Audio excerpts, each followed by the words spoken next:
It's the Jim Fannin Show. We've come to take your mind. Am I still on?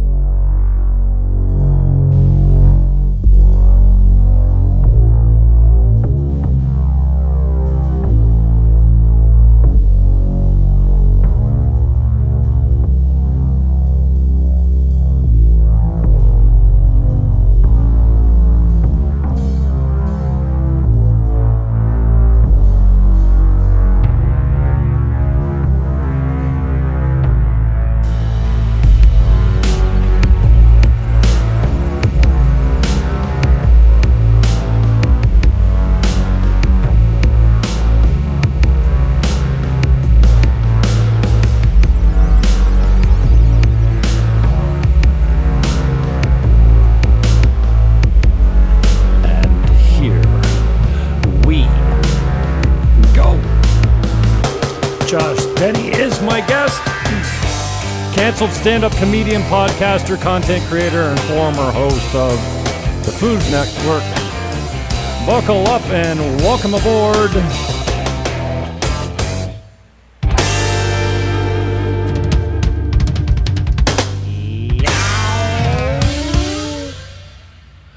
The links are in the show description below. This is the Twatter channel where you can find Josh Denny at Josh Denny. This is his website. This is his Instagram. Again, all links are in the show description. And this is his YouTube channel, but I don't know how active you are on that. It says 6 months ago last post, so maybe you're not using YouTube as much anymore. Maybe are you broadcasting your stuff on Twitter now? Josh, welcome aboard, brother. Thanks for the time. I appreciate it. Yeah. No, we do. We still live stream on YouTube, but it's most of them are unlisted because it goes directly to Patreon and X. So. Oh, okay. Yeah.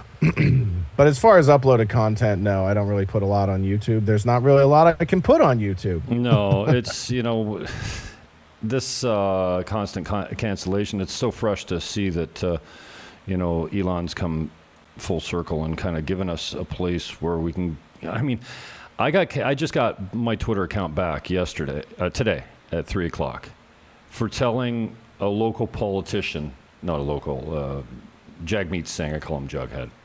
I call him a groomer, pederast groomer goof. That's not what got me banned. What got me banned for 7 days was telling him I hope that he fell down and bumped his head. That was violent speech, and that's that was what it was. Yeah, and that's not the first time that Twitter's canceled me for that. I told Cuomo the same thing 5 years ago, and they gave me a strike, and that took the whole channel. Elon gave me my account back, so that's good. But I had Marty from up north on a few weeks ago. He's a Canadian political commentator. He's got 80,000 subs, and he says he's making $1,200 a month from Twitter. And I'm like, yeah, there's a lot of people. People are making a good amount of money per month on Twitter. But what's interesting is that my friends, like Josh LaCash, is a good example of that. But what I find is that the guys who start to monetize Twitter and start making money from it, then it almost becomes like a Pavlov's dog thing where now they're doing it. Now they're tweeting every fucking hour about something. You know what I mean? And it just feels like now you're running to the dinner bell rather than like organically reading something and ruminating on it and sharing a thought or trying. So in a weird way, it's like monetizing everybody's Twitter almost makes them as bad as mainstream media, and that they're always trying to be first. You know what I mean? And it's like, and some of these, you look at them and you go, oh, okay, you're literally just putting out sentences that are pandering to your audience, right? Like what you think they want. And it's literally just about feeding the machine. Right. You know what I mean? So it's like, in a weird way, I've always looked at social media as like, it should be, in my mind, like when it's the best is when it's just an artist or musician or public figure, whatever, just their organic relay with their fan base or audience or whatever they're trying to do. And I think anytime you sort of turn it into something that you're now just feeding for nickels to come back, it just feels like it's sort of bastardized. Yeah, and you've really takes the fun out of it. Yeah, and you've noticed the shift in content too. I don't know who Matt Wallace is, but if I see one more post that says, "What do you notice about this picture?" and I've never seen a post where I ever saw anything in the picture or the video that, it's just pure clickbait. So yeah, it's engagement farming, and they're doing it for the purposes of making money, and it's like, that's great, but like, that's not why I'm on social media. So there are a lot of people, that are on social media, and their whole purpose is to make money off of it, to engagement farm, to maybe influence in some way. But it's just not, I just don't see it. Like, I get no joy out of sort of rage farming. Like, if I have an organic reaction to something, like I just tweeted something about the Chiefs kicker, right? And that's been blowing up. And by the way, we could have done our whole sports show about it on Tuesday, talking about it, but we didn't necessarily have a different take. What I do think is interesting now, though, what I just tweeted, is that there's a Chiefs player who almost killed a bunch of people in a high-speed hit and run like a month ago or 2 months ago, right? And if you go through Twitter, everyone's going like, well, these black guys, they don't know any better, right? So you get this soft bigotry of low expectations reaction, and everybody goes, well, hopefully he gets the second chance, and hopefully we can, we don't want to see this go the way of Henry Ruggs, who was the Raiders' first-round draft pick, who killed somebody on the Las Vegas Strip, driving a Lamborghini at like 150 miles an hour drunk, and went to prison. And everybody's like, oh, how unfortunate, he threw his whole life away, whatever. Let's hope that we don't do the same thing with Rashee Rice. So here's an adult man who's making hundreds of thousands, if not millions of dollars. And because he's black, we have this perspective, and I don't say we because I don't include myself in this, but like, it seems like the overwhelming perspective is, because he's black, he doesn't know any better. And to hold him accountable for his behavior would somehow be racist, right? And then Harrison Butker is just a white guy kicker who went to a religious school, gives a speech, just sort of echoing some of his religious beliefs and things like that. And the outrage, people like, let's petition. There's 102,000 signatures on a petition to get him off the team because they don't like his political or religious point of view. So if that doesn't tell you one of two things, number one, the myth of white privilege is long fucking dead, and I do a whole chunk about this in my upcoming stand-up special that's coming out this summer. And but the other thing is that the soft bigotry of low expectations for black Americans has not gone anywhere. And if anything, it's gotten worse, to where now not only can you not criticize black people publicly for their behavioral choices, without feeling the full wrath of the internet and the consequences of getting fired from your job or shut down on social media or anything like that. But there's also this sentiment that there should be two different Americas, that there should be less accountability, there should be less legal responsibility, there should be less like, it's so funny. I was talking to somebody the other day about during the pandemic, Killer Mike was making a sort of right-wing argument about deregulating businesses, and saying like businesses are overregulated. There's too many permits. There's too many requirements, too many things, too much red tape to starting a business and running a business. And then some of the supporting documents were like, black business owners are like 85% non-compliant within their first 3 years of running business. And so I go, on one hand, you're making a very good conservative argument for deregulation of small business, but you're also outlining the fact that black people just can't get with the fucking program either. So what is it, right? Do we live in two different Americas because there's systemic racism, or have we created two different Americas because we keep infantilizing black Americans and treating them like that they're too retarded to function in regular society? So, and that's the part that nobody ever wants to talk about, and that's why my special won't be on Netflix. Yeah, I made the joke offline. It's just like, I know, I don't think you're getting picked up by Netflix anytime soon. You're like, why? Well, what do you No, mean? And so, no.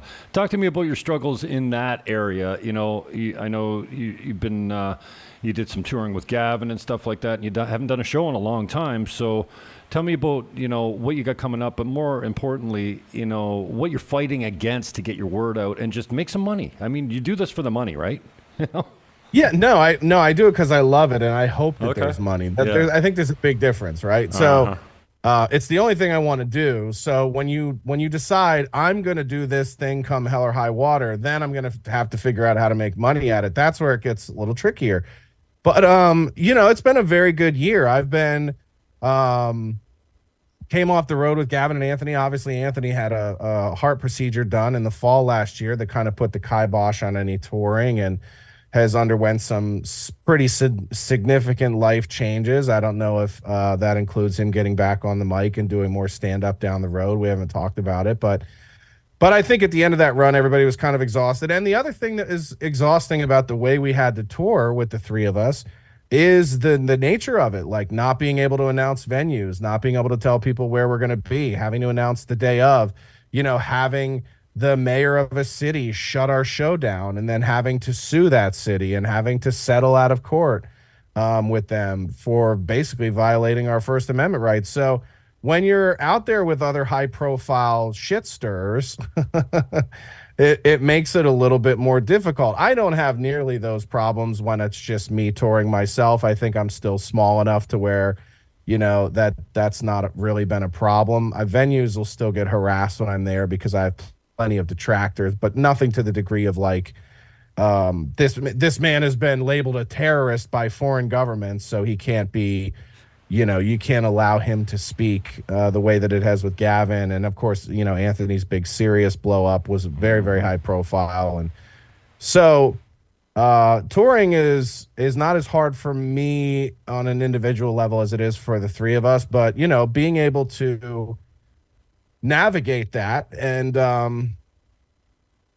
figure out how to do that and kind of contract it the right way, negotiate it the right way has had other people in similar situations reach out to me to help them with booking their tours. So I've been doing some of that at the beginning of the year, helping book some tours for some other comedians and kind of using our same system and our same contracts to make sure that they're not having the rug pulled out from under them. And it was never my intention for that to become its own business, but as we're doing more of it and I'm getting more calls from people who are like, hey, I heard you did this for you guys, and then I heard you do this for so and so, like, we might be interested in having you come do that for us. And so it's one of those things where I'm kind of carefully wading into that and saying like how big of my time, like what big of a slice of my time every week do I want to dedicate to that. It can be quite lucrative. It's primarily the way I was able to pay to do my special this year, along with touring the last 2 years with Gavin and Anthony. So but yeah, I mean that's really been it, is just comedy everything in one way or another. And with my company Knob Hill, so not only are we now producing tours for other comedians, live tours, but doing my special and working with my old crew from Ginormous Food. It's something I'd like to do more of too, is producing specials for these comedians that are persona non grata or are not going to be greenlit by these networks or be given the kind of deals that these networks are offering the very vanilla mainstream comedians. I appreciate the way you fell right in with Gavin especially, and then just assumed the role of business manager or tour coordinator or whatever you're doing. Did you have some experience there, or again, we're just motivated out of the love and the necessity of touring with two of the most canceled guys in the business when you talk about comedy? Well, yeah, they say necessity is the mother of invention, and there was a lot of learning as you go, right? Of like, okay, what's the best way to handle this? Is it better to try to fly under the radar? Is it better to be more direct and head it off at the pass? So we definitely kind of stumbled and learned a lot as we went in those first couple of years. But yeah, I have a pretty good background with contracts and business from my time at Crocs and my time at Sean John, and worked for a finance company briefly. So all those times working in the corporate world for about 10 years of my early adulthood, I got a lot of exposure to some of the legalese. And then just through the nature of like some of the stuff I've experienced in my life, like when I was let go in 2013 from a company, I ended up suing them for wrongful termination, and we settled that out of court about 18 months later. And then I had a lawsuit in 2019 for wrongful termination that ended up going to private arbitration, and we ended up losing that one in summary judgment. So I guess from the perspective that as a comedian, I've probably been in the courtroom more than most stand-up comics have been by the time they're 40. Right. So I just kind of know my way around contracts and the law and things like that. So it just sort of all happened, however, it just sort of unfolded that way. And well, I think you did a great job. I didn't set out to be the business tour manager guy. For Gavin and Anthony and myself. I just sort of ended up falling into that role by producing the tour and then having to handle all the business side of it as well. Yeah. Tell me your thoughts on Anthony. I always say I'm gay for Gavin, no homo, but some homo. Yeah, poco. When I watched, and I was introduced to Anthony through Gavin. I was, I think I subscribed to Compound Censored for Pat Dixon when he was there. And I got a little flavor now Pat's over on Censored TV as well. And I got a little flavor for Anthony there, and then really got to know him a lot better as a man and as a comedian and a funny guy and a podcaster and just a talk show host, through his show with Gavin. But give me your thoughts. He is a freaking new man now. Like, and the interaction between what used to be two very drunk guys most times, because if you had Sullivan's for 3 hours and then they'd come and they're shit canned almost every time. And I think Gavin's a much better broadcaster when he's hungover rather than drunk, because it's just although I do enjoy. There's a crankiness to him that he's just makes for a better show. My grandmother used to always say, "Oh, he was just so calm," and I'm like, "Yeah, I'm hungover like crazy." Oh, I like you when you're like this, because the rest of the time I'm all hyper. But give me your thoughts on Anthony now. He's not drinking, or he is selectively drinking, but not like he used to. But the show Compound Censored is so much better just with one sober guest, and he's just like literally a new man. So what have you seen with him since he got his triple or quadruple bypass and he cracked his chest open and took that thing out and fixed it and put it back? Yeah, it was a quad. Well, I told this story on his show. It was kind of funny that we were all in Vegas before that happened for him, right? And so we had just done it ended up being the last show of that tour with the three of us. And I was not feeling good the day of the show. And I notoriously was like, I didn't have a good set. I didn't feel right that day. It was one of those things where, like, as soon as I got on stage, I felt like I couldn't get off. And then, of course, we had been touring for 2 years. So the Vegas show is a lot of the fans from around the country. So a lot of these dudes had already seen us tour over the last 2 years. And these guys were so hammered at 3 p.m., they were just jumping my punchlines in front of me on stage, which was funny, right? They were fucking with me. But that coupled with not feeling very well, I just had a terrible set, felt like shit. Well, through that weekend, like I went back to the hotel. We did afternoon shows in Vegas. I went back to the hotel after that and like went to sleep and slept until like 1 a.m. And I was supposed to go play cards with Anthony and Joe, his brother Joe Cumia, the next day. And I texted him. I was like, dude, I think I'm having like pre-heart attack symptoms. So I got to go home early and get looked at. Like I've got like 8 out of fucking 8 of the pre-heart attack symptoms: the sweating, the palpitations, the numbness in the hands and shit. Huh. So anyway, I go back and it takes me a couple days to get seen or whatever. But before that happens, as I text Anthony and Joe that Sunday, Cumia texts me back and he just goes, "Good luck with that, faggot."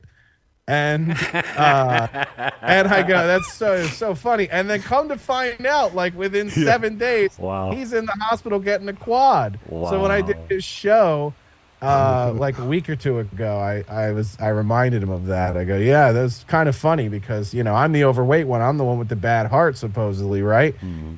And those guys were giving me shit for feeling like I was about to have a heart attack. And then, he ends up going in and getting a quadruple bypass like a week later. So I'm really glad he's healthy. I mean, he looks great. He looks 10 years, 15 years younger. Yeah, for sure. And no, but I mean, I'm happy for him. And, it definitely doesn't seem to affect his vitriol for the world whatsoever, right? Like he's still as bitter as hell. spitting fire on the mic, and he's still, setting the world on fire on his Twitter feed. So he's still the same guy as far as I'm concerned. Yeah, for sure. Just in a better form. And a beast of a stand-up too. I mean, honestly, Yeah. the most disappointing thing about that kind of bringing our touring to a screeching halt was the two of those guys were getting very, very good, very, very sharp. We had some really good shows on that last run. That Austin show was phenomenal. The Baltimore show was really fun. So yeah, it just kind of felt like it was like driving into a brick wall in the middle of the momentum that we were sort of building. But it's much better to have him healthy and happy and now living in South Carolina, kind of doing his thing than, God forbid we would have kept pushing it and not known what was going on. And then, who knows, something could have happened on the road. And, God forbid we ended up in like a Bob Saget situation or a Mitch Hedberg situation with one of our buddies. So I'm really glad that it didn't come to that, Awesome. Before we get into the details of what you're doing these days, just set the stage a little bit. I don't think you were a Christian last time we spoke, but talk to me about, where it all started, how you were brought up, some of the mentors in your life or the guidance that you had, or what made you Josh Denny of today with your principled stances on the subjects that you're passionate about. And so yeah, just give us a little 101 of the early Josh Denny, if you don't mind. Well, my parents weren't super religious growing up. Like my parents were very different, very far apart in age, like 17 years apart. My dad and my mom. And but my father's side is very Protestant Irish, and my mom's side, I don't know what they really were growing up, but definitely some sort of Christian, Catholic, quite a mix of people on that side. And then as far as my religion, I've sort of bounced around a little bit in terms of like my religious proclivities, I guess you could call it. Like I've always been fascinated with religion, and I've always sort of studied it, and I've read a lot about the different religions and that type of thing. So, it's one of those weird deals of like, I've always avoided calling myself one thing or another, because all you do in that situation is like open up criticism for people who don't think that if you say you're Christian, they don't think you're Christian enough. If you think you're, Catholic, then there's only one right way to be Catholic, and my girlfriend of 12 years was raised Baha'i, and their religion is very similar to Protestantism in a lot of ways.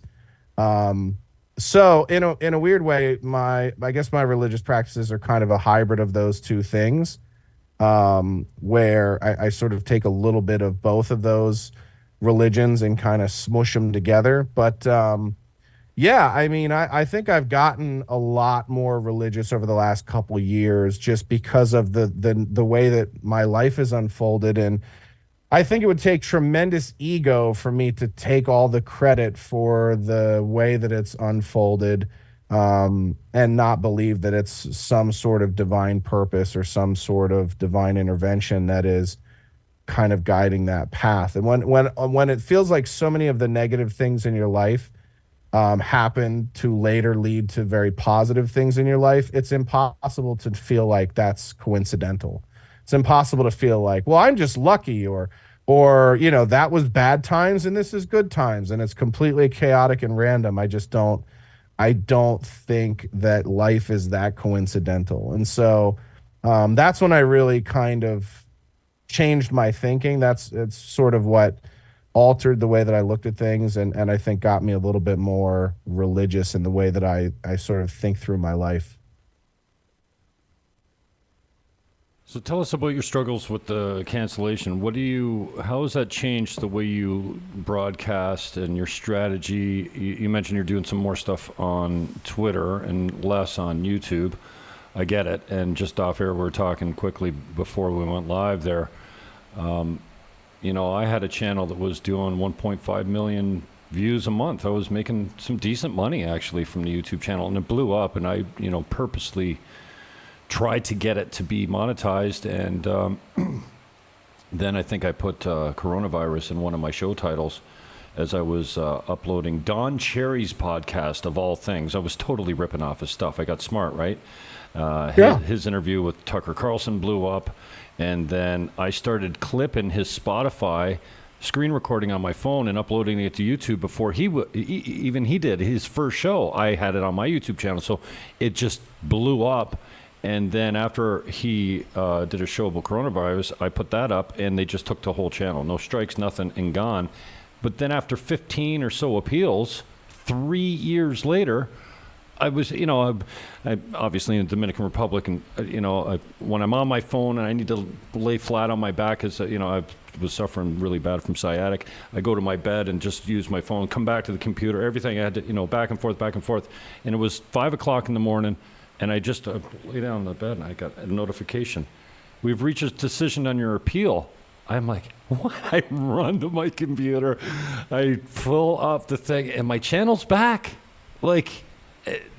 And wow, I'm so grateful because, the funeral video that we did of my mother is there. It was a very personal channel for the first 10 years, and then it got very political for the last 5 when I was very political. But they gave it back to me, and then, I don't know, and I was still monetized, but no traffic, no clicks. And still I got 5,000 subs, but nobody looks at it. One of the things that nobody's talking about with the way that Elon is running Twitter is that it potentially will force the other companies to change course as well. I hope you're right. I just tweeted today. I hope he buys Alphabet. Just through the nature of competition, right? It's like, if I know I can put everything of mine up at Twitter and not have to worry about it getting taken down, why would I even bother with any of these other sites? Mm-hmm. And so, it's funny because you're kind of finding out that everybody has a third rail.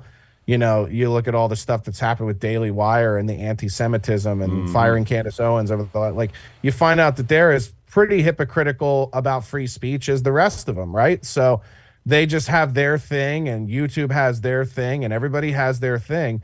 And what Elon is kind of being patient zero for is like, hey, what if we don't have a thing? What if our thing is just letting everybody say whatever they want, do whatever they want, within the law, right? And they're having tremendous success, and I think it's forcing some of these other companies to change course. And I think we're kind of getting back to it a little bit too. You keep hearing people say, every time something happens, like Shane Gillis goes back on SNL and they go, oh, cancel culture is over, comedy is back, right? And then the Tom Brady roast happens and they go, cancel culture is over and comedy is back. And then you have a thing like this Harrison Butker thing where you go, oh yeah, maybe not so fast. There are still things that people are not really allowed to talk about on social media en masse. And I think we found out that the 3 that are still very, very off limits are anything that criticizes Israel, anything that criticizes Black America, and anything that is anti-abortion or pro-female traditionalism is still, if it's not censored outright, it's heavily demonetized. And so, it's been interesting to see how other companies have sort of tap danced to try to change course a little bit, but that there are also still these things that are very much deplatformed across the board everywhere. There are those 3 things. Anything that's sort of like traditionalism for women, bordering on anti-abortion or pro-life commentary, anything that's criticizing Israel, and anything that's criticizing Black America. Those things are all generally pretty silenced. And I have a special that's coming out that does all 3. Amen. So. Cool. Tell us about that, man. Tell us about how do you ever, well, I guess to a certain extent you need to self-censor on the platforms because you'll just, like I said, I got banned for telling the guy to, fall down and bump his head. So Yeah, I don't agree. I don't agree with self-censoring at all. I think, and what the strategy is for the special is, I'm going to put out what I think is the funniest special, and I'm going to put it everywhere. And the platforms that take it down will take it down, and we'll talk about that. And the platforms that leave it up will leave it up. But the goal of it is to make the funniest thing that I can and put it out there and have as many people see it as possible. So we're going to put it everywhere. It's going to be on YouTube. It'll be on X. It'll be on Rumble. It'll be everywhere. And we'll let people access it. It'll be on Amazon Prime. It'll be on Apple. It's going to be everywhere. So people will be able to access it however they want to access it. I think putting it on Prime is an interesting thing because there are a lot of people who don't interact with the internet at all, who just use like Netflix or Amazon Prime or Apple TV or whatever. And I want to be on those folks' radars as well. And I think when you look at the age demographic of my fans and our fans, they generally tend to skew older. Like, it's weird because when you look at like fringe comedians, people like Gavin, and I'll put Fuentes isn't a comedian, but I'll put him in the mix of that as well. And then, people like Sam Hyde. And so it's like this weird bell curve where you have like people 40 to 70 or 45 to 70, but then also people that are like 18 to 25. So what's weird is that like the primary consumerists, like if you were looking at ratings, right? The way that they determine ratings when I had my TV show on was pretty much like anyone from 25 to 45, which they considered the peak of consumerism, was the ratings that they counted. So Fox pulling in like 5 million viewers for an episode of Tucker, but all of that is outside the bell curve. It's all 50 plus. They don't really care about that because they don't view that as a high consumer market. And so the advertisers don't necessarily believe that there's money in advertising to those people like there is between whatever the number is, 25 to 45, let's say. And then same with young people. They don't believe young people spend a lot of money or are that impressionable by ads. So if you have a high rating from 18 to 25, that's not really relevant to television either from an advertising spending perspective. So they have this sweet spot of ratings that they give a shit about. But what's interesting is fringe comedy, which now tends to lean more conservative, all of their audience is on the fringes of those bell curves. People that are basically not valuable to traditional television advertising marketing, right? In the core demographic, I believe they used to refer to it as.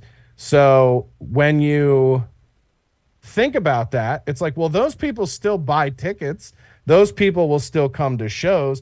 Those people will still consume your content.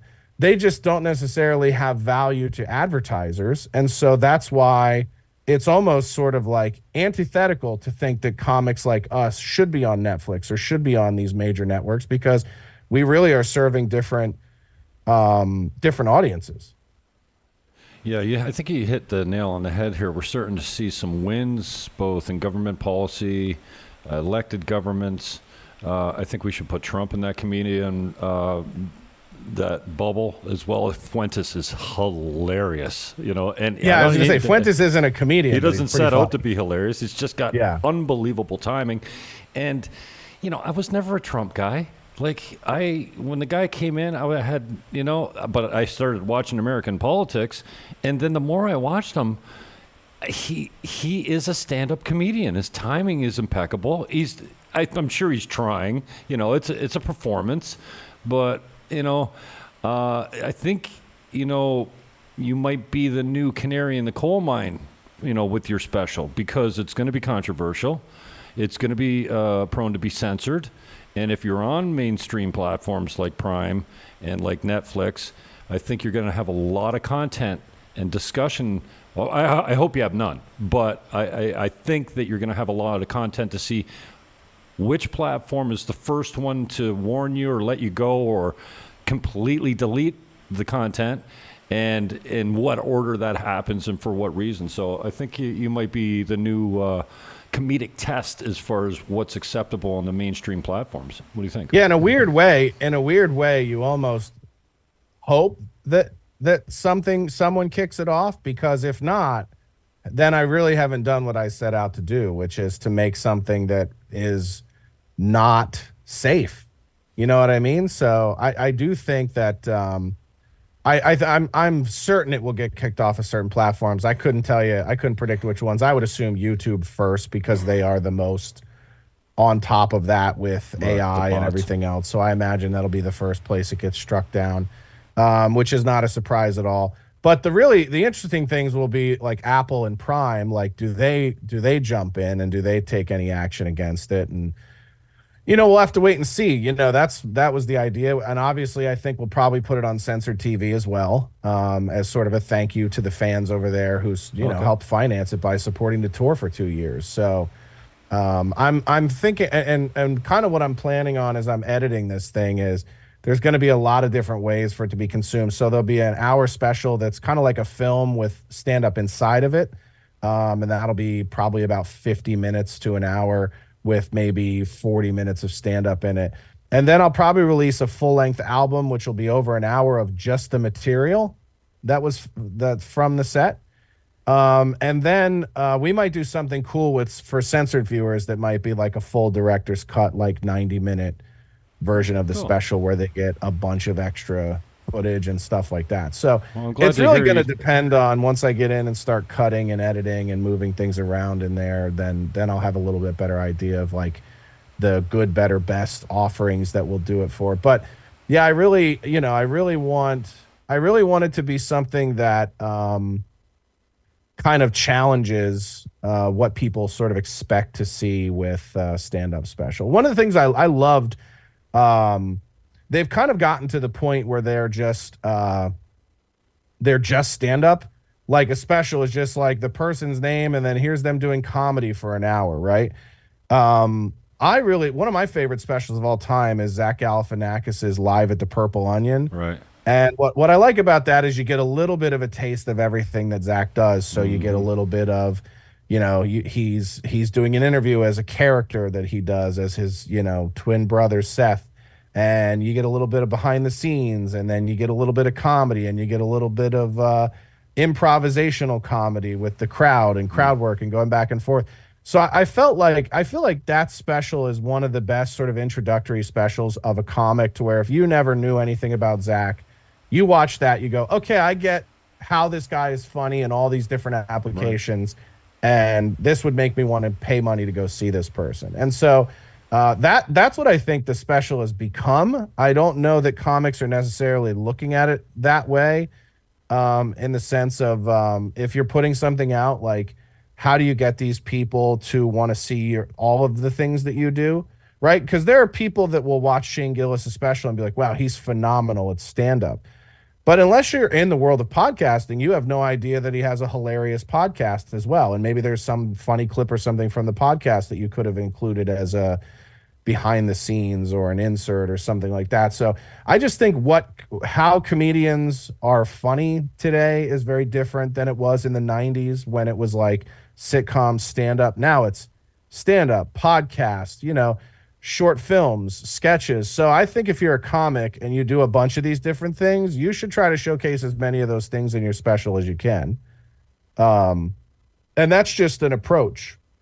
Not to say that it's right and everybody else is wrong, and that those formulas don't work for a reason. But Well, I recorded 90 minutes of stand-up at the show, and I don't think anybody wants to see me do an hour and a half of just jokes. Right. So I think I'm going to pull the funniest, maybe 40 minutes of jokes, and then some pretty funny improv stuff in there as well, like unexpected bits or crowd interactions. You're gonna break up the stand-up with little bits of Yeah. So and then we like filmed that some idea. behind the scenes stuff that we That's the really best like, part, and and even just like the green room conversations. Yeah, with you get a comedians, great like, feel for who your guests and who the guy is that you're tuning in to watch as well. The behind the yeah, scenes stuff. yeah, for and, sure. and this is the thing is like for me, stand up, like when you're out there by yourself, it is like a one man thing. But so much of like what I love about comedy is the camaraderie of it. Like I remember the green room conversations with Gavin and Anthony more than what we did on stage each night. You know what I mean? So those are the memories. That's the fun for me. And I feel like that's the side that a special should show to the audience, because that's a part that they're not really able to be a part of. But that's why I do comedy. Like I call it the hang. To me, the hang of doing stand up is the best part. Being Yep. around other comedians, you know, helping each other with your ideas, even inadvertently, like we're just talking and just ripping on each other and busting balls, and inevitably funny concepts come out of that, and that's part of the, you know, the material thing. So in a weird way, like the way Seinfeld's show was essentially like, here's a piece of material, and then here's like the stuff that happened in my life that fed the material I showed you at the beginning of the sitcom. It's kind of evolved a little bit to where I think that process still happens, but how do you deliver that vision to the audience in a 1 hour special? I think you can still do that. And maybe that's like, here's us hanging out after we did a podcast together, or here's us in the green room before shows. I think all those things are part of what makes comedians funny and interesting. And so I want to try to show as much of that as possible. Awesome. Tell me a little bit more about your time with Censored. I'm glad to hear that you're going to, you know, pay homage to the people that tuned in. You had some great shows there. I was waiting for, what was the Friday night what was Next week tonight? Yeah. And I was, you know, I know last time we spoke, you were talking about the new season of that coming up. Did you build your own platform? You know, like when I got canceled, I started looking at Gavin and going, well, because I looked into building my own pirate ship, and it's impossible for a small guy to have the bandwidth to live broadcast if you ever get popular. I mean, if you only get 2 viewers like I do on YouTube now, you know, then you don't have a problem. But when you get popular, you know, and so I started thinking, well, maybe I'll just go to, you know, a platform that's already built or something like that. And now I'm just doing real estate and beach walks and, you know, Dominican life type of thing, because I'm, you know, trying to build a business down here. So I've really gotten away from, although I'm still addicted to politics on Twitter. Yeah, if you can, I don't care if you don't want to talk about it, but what happened with the Ed Censored? How come you're not putting new content there?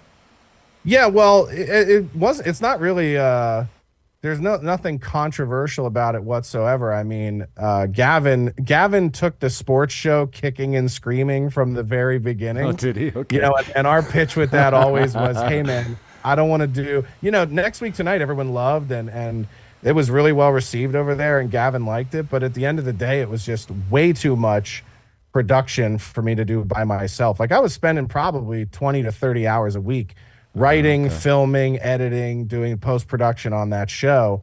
And it just was something where I was like, hey, if we come back and do this for a second season, I'm going to need a way bigger budget to do it right, because I want to have other writers. I want to have other creative input. Okay. And part of the concern I had with continuing to do like a political news show over there is there's like 10 of them over there. And everybody ends up sort of cannibalizing their own topics. You know what I mean? Like they're all talking about the same shit every day. Mm-hmm. And I just didn't want to do that. And so I had been doing the sports show with Carl for maybe like 6 months before I started working with Gavin. And then when it came time to renew next week tonight, I was like, well, what if we do the sports show over here and we would be the only sports show that you guys have? And he was like, well, I don't really know if we have an audience for sports shows or whatever. But yeah, we'll give it a try. And so we did it for a year over there. And you know, I don't think it moved the needle for his subscriptions necessarily. So, you know, when it came time to pick it up, they didn't want to do it. And that's fine. I mean, there was no hard feelings there about it. But, you know, we just continued doing it on our own and just resumed doing it on our own. I think there's benefits to not being behind the paywall. Like, you know, we have the ability to kind of grow a sports specific audience, not being behind the paywall.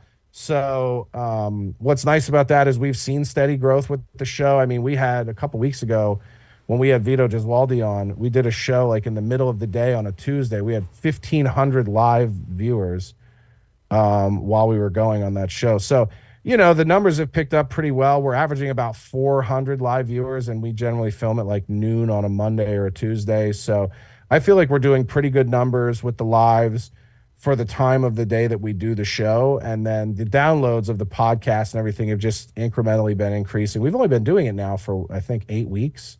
So it's really picked up, and we're happy with it. And, you know, we sort of have by doing it on X, we have the same freedom that we had on Censored. That's another thing too, is that, you know, I spent many, many, many years building a following on X. And even with whatever, shadow banning or whatever happens on there, you hear Linda Yaccarino say things like, we have freedom of speech, but not freedom of reach. So she's pretty much ultimately said that, they are limiting the reach of some people based on the kind of content they put out. I have no idea if that's happening on my page in any substantial way or not. But we have the freedom to kind of do the show we want on X and reach a lot of people. So we just started doing it over there. I'm going to call you my favorite bandwagon jumper, and I can only expect that you wearing that hat is because the Phillies are number one in the MLB right now. No, I've been a Philly guy for fan. a long time, and then you've been you don't say very nice things about my Eagles sometime. Are you coming around on my Eagles? I don't like the Eagles a lot. Yeah, Are you coming around? I really hate Nick Sirianni. Really? Yeah, I can't stand him. Why? What up? Well, I don't know. Losing 6-7 games in a row last year, he's a fucking coordinator. He has no business being a head coach. He did take him to the Super Bowl in his first few years of being a head coach. He took him to a Super Bowl. He took him to a Super Bowl a couple years after they won a Super Bowl. I mean, that's not that far. That's like giving John Gruden credit for winning a Super Bowl with Tony Dungy's team. I love that you talk. Man, I miss John Gruden. Wow. Yeah. But what a travesty. We haven't heard anything about his lawsuit. That's something we're all kind of waiting to hear about. Okay. Yeah, I didn't know he had one, but good for him, man. Because and they did the same to Grapes, Don Cherry, and that's kind of the only reason I started picking him up. Like number one, Josh Denny fans commenting here on YouTube. I picked up Grapes because he got fired from Sportsnet or CBC or whoever it was, a combination of the two, for saying at Remembrance Day that, you people, you come here for our milk and honey. The least you could do is buy a poppy for $5. What's wrong with you? Like he's a nationalist. He's a patriot. Yeah. And I know those are all dirty words, but they fired him because the you people, and I saw him talking to Howie Meeker years ago and standing in front of a young guy standing on his stick in the crease saying, you people, they canceled him. They fired him. That's the only reason I started picking him up, because he was getting, canceled. And yes, I was stealing his content, and I had Tim Cherry on, his son, and he said, Jimmy, thank you. I mean, you helped us get the word out because we had no YouTube channel and we had to start from the scratch. So every little bit helps. So don't worry about it, because I apologized to him. I said, I built my channel ripping you guys off literally, and I hope you'll forgive me. He goes, no, I told him off air that I was doing it before. But anyways. Hey, listen, man, the Clippers out there really help podcasts go. I mean, if you look at any of the podcasts who have become enormous, have had multiple clip channels dedicated to clipping their stuff for them and sharing it. And it goes a long way. Like, we know we're so bad at clips. We have a buddy who's really good at them, and we're always trying to get him to help us with clips. But he's kind of like wishy-washy with it. Like 1 week he's gung-ho and he'll fire up like 2-3 great clips for us. And then 2 weeks will go by and we're like, hey, have you looked at an episode? Have you been able to pull any clips? And he's like, nah, I've been out chasing pussy for like the last 3-4 days. I'm like, all right, buddy. You know what I mean? So, but yeah, I mean, clips is the trick, man. That's the way to really kind of grow a show or grow a channel. And that's pretty well documented that's part of the path to success. I think consistency is a big part of it, but yeah, clips are a big part of customer acquisition for shows. And, I just hate doing them. I hate doing, we've gotten the show now to a point where I really don't have to edit it at all. Good. But so the idea of like having to go through and pull clips and, put them in a Instagram format and everything. And like this is the reason why I hate doing it, is because there are like 20-year-old kids who can fucking pull them together in like 6 minutes on their phone. And I'm just not that savvy with it. Like you get to a point, I think, when you get old where you're just like, man, I'm not learning another software, or I'm not, I am at the capacity of learning new shit, unless I'm really, really interested in it. That's the thing. So I guess I don't even love doing our show as a video podcast. I would be fine if we just did it as an audio podcast, but that, that's kind of changed now too, where you really can't, you can't just do an audio podcast because that's not really how people consume them anymore. I guess I just want to know my boy Josh Denny, because I love me some Josh Denny. You're just genuine, you say it, and I got a lot of time for guys that just don't pretend, you know what I mean? And I've been a Flyer fan since I was 5. Now, I can't watch Bettman's NHL anymore. As soon as they started with the left wing lock and the neutral zone trap and all, it became unwatchable for me. Now, I know the game 7s are pretty good, and some, I remember watching it was Leafs Chicago a few years ago in the playoffs, and it was every game was unbelievable, which was a rarity. I guess you get that with anything. Football's the same. You got your sleepers, and NASCAR races. You got some that are just amazing all the way through, and some that are like, oh, whatever.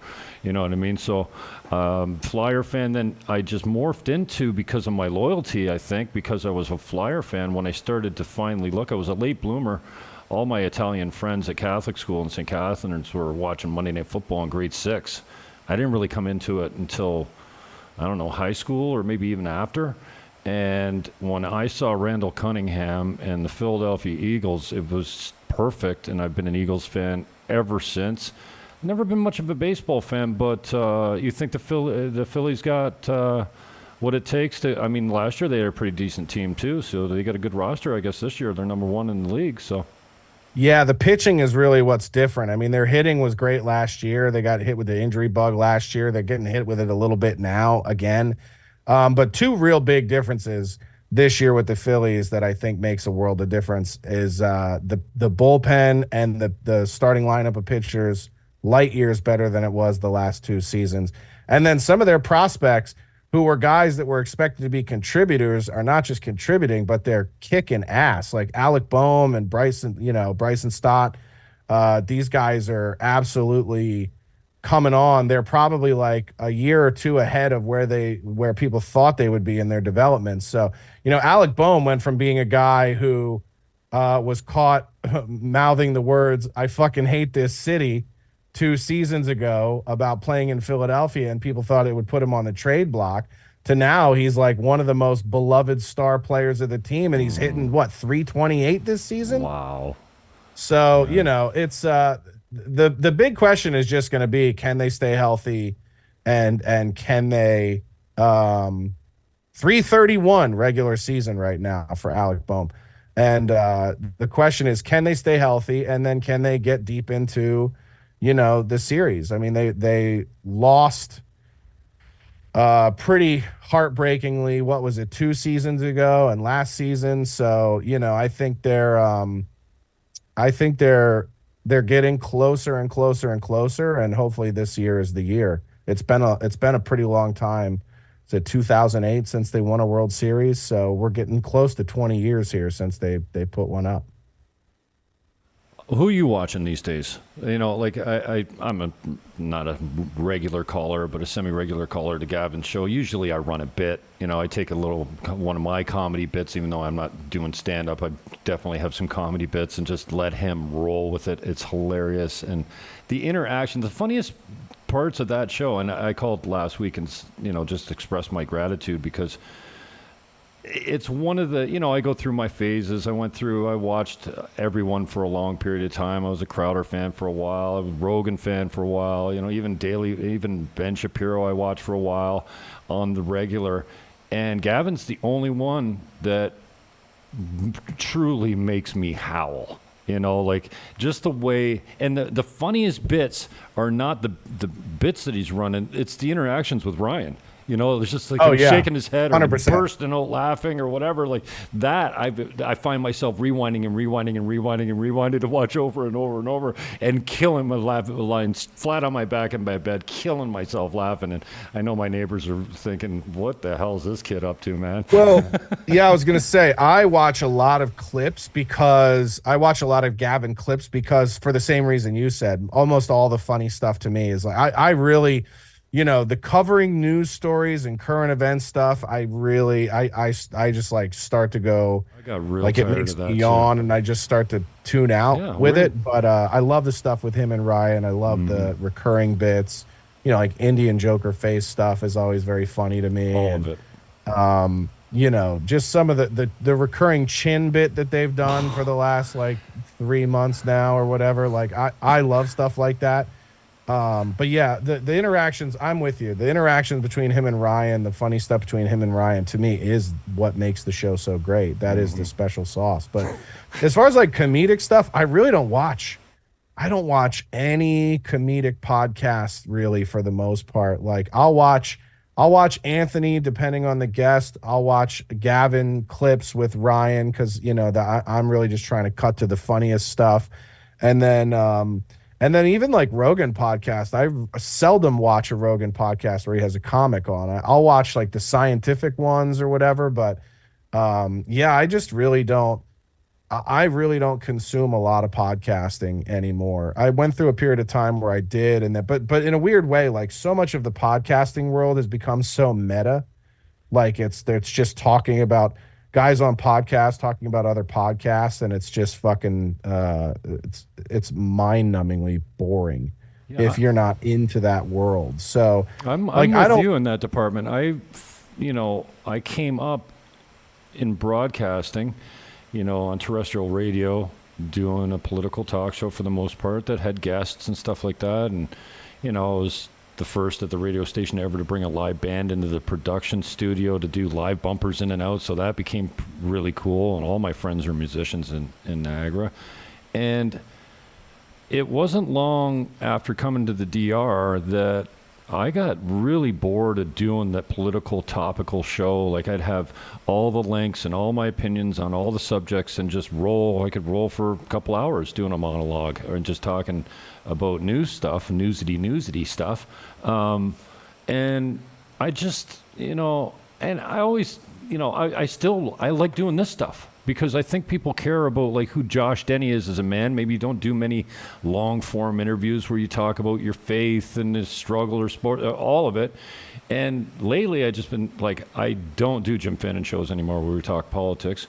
I like this kind of stuff. And, so I don't know, I keep getting drawn back because I have access to decent guests once in a while, yourself included. So I appreciate it. Yeah, I mean, yeah, I'm with you. I agree. And that's why I was doing Jankum for a while, was just trying to have interesting conversations with interesting people. I think at some point it started to veer a little bit more political than maybe I wanted. And I felt like a lot of the guests for that show were all from the same kind of pod sphere of like right-leaning, guests, that type of thing.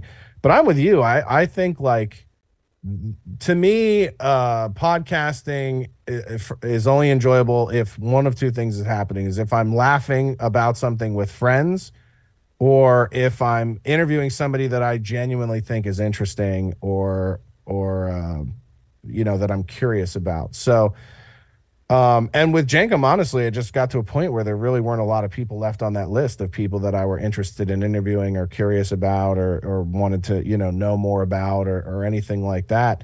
But, I think that's one of the things that's like really tough with podcasting now is like, what does it sort of fall into? And, that's one of the things where, again, we were totally fine. The time it censored sort of running its course and us kind of going off and doing our own thing, because if the answer was to just give that audience what they're already consuming a shit ton of, which is political takes or takes about like whatever's happening on Twitter that day, I have no interest in doing that. So, we'll go through and we'll look at, like when I'm prepping for our show, we'll go through and we'll look at like, what are the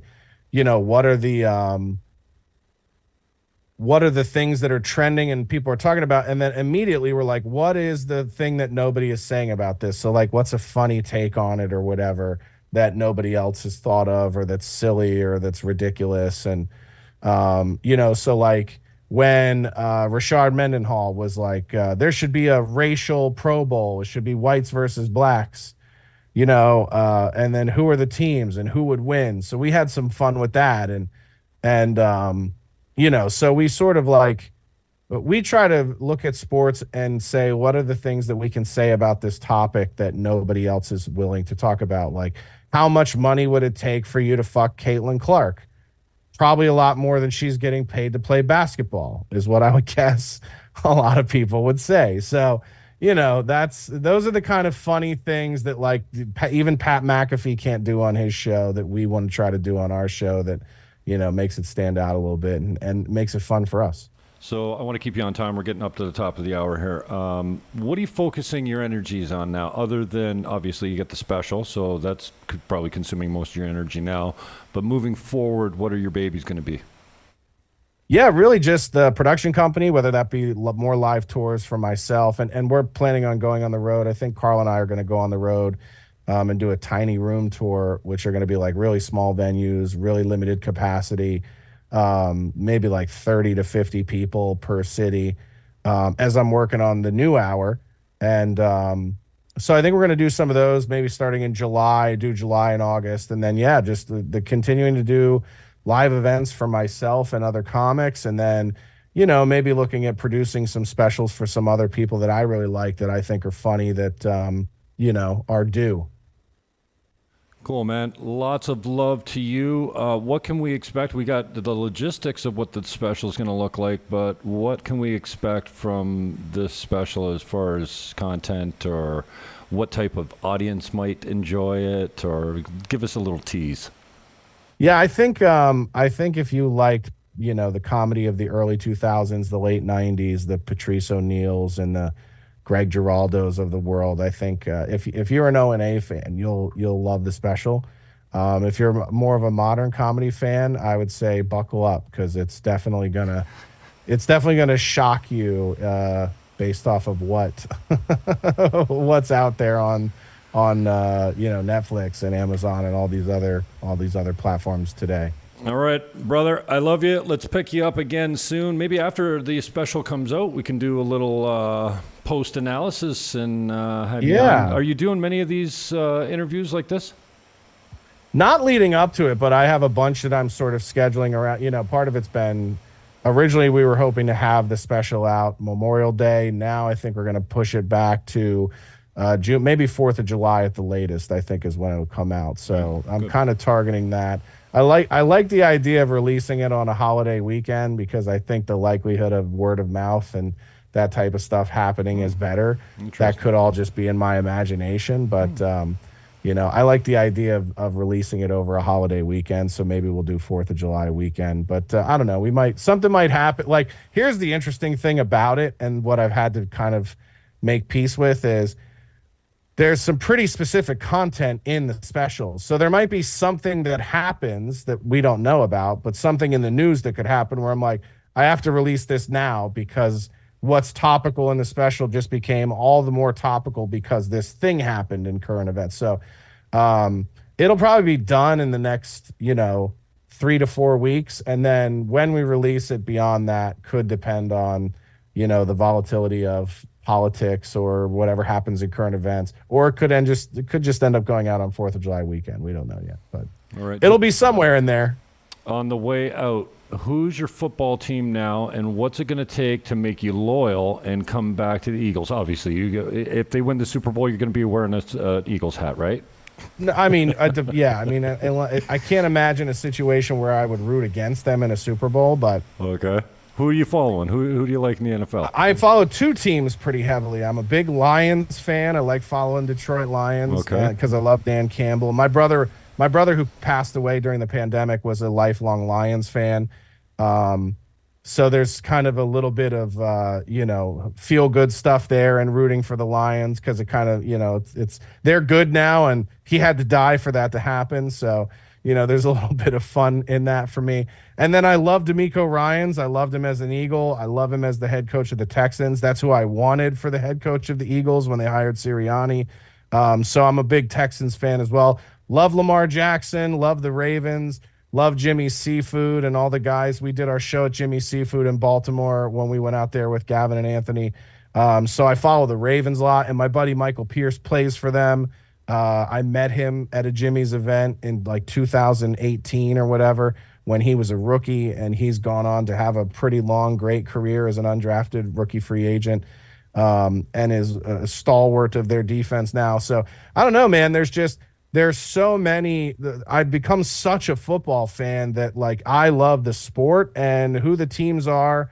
I kind of pick a favorite team in every game. but I really don't have a team that I root for throughout the entire season anymore. I'm just too much into the entire league to like have a real favorite. Unlike hockey and baseball, where hockey is Flyers and Flyers only, and baseball Phillies only. I don't give a shit about any of the other teams. Like I follow the other teams, but like it's Flyers versus everybody else as far as I'm concerned in hockey. Brother, sorry to hear about your brother. Is older brother, little brother, what? Older, yeah, 6 years older. I got a little brother, only one, and he's fighting cancer now. And man, there's nothing worse, man. Like I don't know how close you were with your brother, but I feel for you, man. And prayers up for you. Just before we go on that same note, your number one fan wants to know: do you ever get that heart thing checked out, and what was the problem? What'd they say? Yeah, no, the problem is I need to lose a lot of weight. That's the problem. So, I've said this many times. I've said this many times that I'm probably only in the health that I'm in, meaning and not as it's not worse because I don't drink and have never smoked and have never really been a drug user. Mm-hmm. So, yeah, I mean, I think if I had any of those other vices in addition to my love of food, that I'd probably be in much worse shape. But yeah, I mean, I've just got a lot of weight to lose, and I've got some arterial blockage. I'm really trying to handle that in the sort of organic, nutritional way rather than having to go in and get sliced up. But who knows? Could come to that. But I'm trying to avoid that at all costs. All right, brother. Well, I love you. Thanks for the time, and all the best with the new special and everything that you're doing. And thank you, brother. Appreciate it. Yeah, man. All Thanks, right. Jim. We'll talk soon. Peace out. That's how you do that. Josh Denny is my guest. He's been in a couple times before, always generous with his time. The links are in the show description for those that want to follow him. I'll just show them to you now as well. Oh, don't take me. Don't put me on the full screen. No, don't take me. Don't shoot me. That's what my grandmother used to say when we got the old VHS video cameras out. She'd be like, don't, Jimmy, no, don't shoot me. Here he is. Josh Denny on the Twatter. 125,000 followers. It's decent. He's probably making a little dough off that. This is his website. I'll just put it in the comments here. Maybe I'll hit some of those comments on the way out. That's his website. This is his Twitter. Okay. I don't have any new guests to promote. Josh was my last booking, but I'm working on a few things. I saw Savannah Hernandez today doing her first live Twitter. She had 3,500 people on the stream. I interviewed her a few years ago. Wow, she is a talented broadcaster, and I like her personality too, even the streeter stuff that she does. So we had Zuby on years ago. I kind of got to catch these guys on the way up. You know, there's a few guys like Josh Denny that are doing pretty well that will give me the time of day. Still working on Jim Goad. He said he would do my show. Goad is God. Those are the links there. And then I'll just give you mine. Why not? The Dominican channels are not seeing this show because there's really no Dominican content here. But I have multiple channels on YouTube now, including my Jim Fannin show, my original one, youtube.com/Jim Fannin, that I mentioned when I was talking to Josh that I got back in my 15th appeal. So I would, you know, if you're canceled, you know, there might be people that are watching because of my guests that feel similarly or be canceled similarly to Josh Denny and me and stuff like that. I would just give you the advice to keep, like, if you've got something like a YouTube channel that's like, just keep appealing it over and over and over, and maybe it'll work. It worked for me, and I'm still, you know, I'll never make another dollar off YouTube because they did demonetize me, but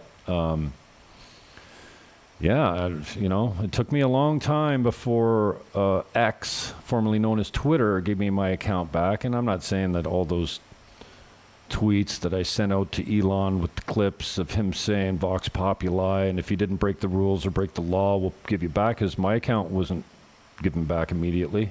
Took months and months and months, but I got it back. So just keep appealing that stuff if it's not working. Thanks. Number one, Josh. Denny fan, you're one of 2 or 3 people that are probably watching my channel, because after it was canceled, it just, like I said, I was doing 1.5 million views a month. And yeah, it was my content mixed with funny clips of,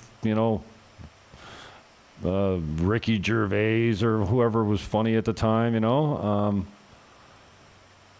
but now I get no traction over there. Yeah, I used to get a bunch when I went live on my YouTube channel. I used to get a great audience after I built it, but it just went away. And just like my Twitter account, after spending 7 days in the penalty box for telling Jugmeat Singh that I hope he fell down and bumped his head.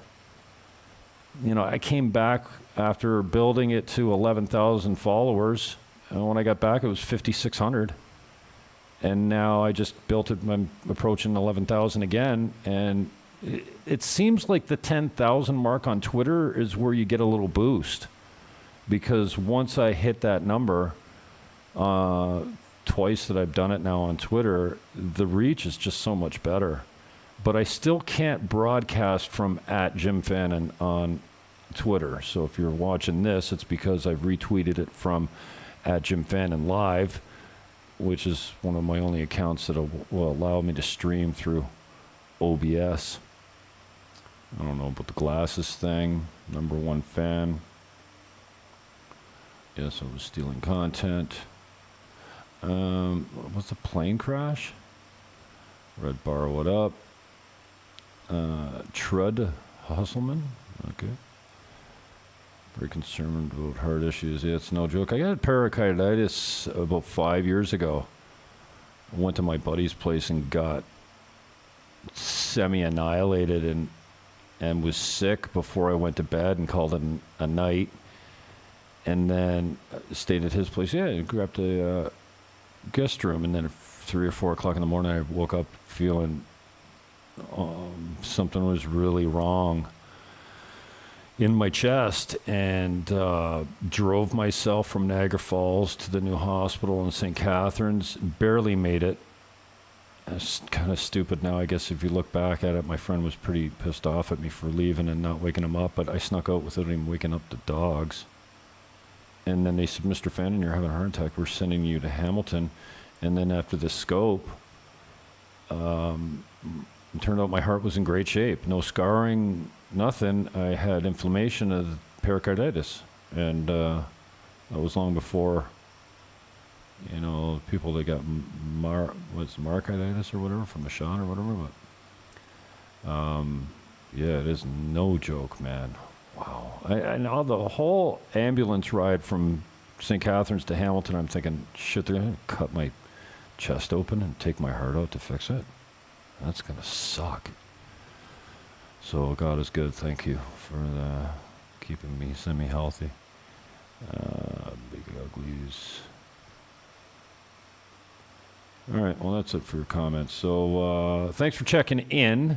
I wish I had something more to promote for my next conversations, but wherever you're watching this, there will be new content coming out soon. And if you're interested in taking a vacation, I would highly recommend Dominican Republic. I've been down here for 2.5 years. Left St. Catharines, Ontario for the North Shore, small town Dominican Republic. So it's not Punta Cana. It's not the bling and the 5 stars. It's more small town feel, a lot of culture, and a stable real estate market, a good quality of life. And if you're getting tired of what's going on in North America, I can tell you every day in this country, I pass several Dominican men mostly with a grin that's off their face. And like, I don't know what it is about their smile. It seems to light up the street. It makes me feel great. People still love each other. I remember walking down talking to Ricardo, one of my favorite moto conchos. He drives a bike, like a moto taxi. And he speaks English, so I walk down, and he's got his arm around a Dominican guy, and they're just busting balls like crazy. And I said to Ricardo, I'm like, who is this guy? Like, it's a good friend of yours or whatever? He goes, no, we just met. Just like, it's no big thing, you know? And, man, if you miss the love of your fellow humans, I can tell you, I found it here, and wasn't really looking for it. The only reason I left Canada was because they closed the border to the unvaccinated, and because I don't get sick and never had a flu shot. I was taking my chances with COVID. I saw this thing coming. So Justin Trudeau said that as a marginalized, unprotected group, literally, I could not leave my own country. And when I heard that I was going to be trapped in Canada for 2 years, I'm like, I got to get out. I got to get out, man. So, number one fan. I went to the Dominican Republic. I'm on the run from something. My communistic government. And I actually, when I do return home at some point, I have 2 bench warrants waiting for me at the border for breaking quarantine. I left my house when the government told me I shouldn't. They gave me 2 fines. And then I was not good at showing up for court. I mean, I showed up 4 or 5 times, and, nothing ever gets done. I just wanted to go to trial right away because it would have got thrown out. Turns out the bylaw officer, the cops wouldn't even enforce it. They made the bylaw officers enforce it in my hometown. And that bylaw officer that signed my tickets is not a bylaw officer anymore. So in my mind, I think that's the sole witness. So I think I'm good. No, I just didn't want to get trapped in my own country. I had a friend of mine down here on the North Coast. She's in Playa Laguna, and she bought a nice little house with all solar, off-the-grid power, nice pool, an in-law apartment upstairs. She paid $200,000 American for it, and it's minutes walk from the beach. And, thank God for her. I wouldn't have had the opportunity to come down if she hadn't have said, I'll help you. And she went and put a deposit down on an apartment for me. And I had to stay with her for a couple nights before my place was ready. And it just worked out. The path was cleared for me to get out. I never wanted to leave my own country. I'm a 10-time political candidate. Mostly for the Green Party. Don't judge. But, and after selling real estate and doing broadcasting and being a political candidate many times in Canada, I just left it all. My friends, my family, my limited opportunity that was left for me there. And I say limited because, when you're triple canceled, 4 times fired, you made the front page of the newspaper for having a dirty mouth, basically.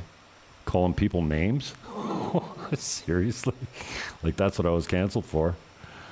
I just did not want to get trapped in my own country for who knows how long. How long was it?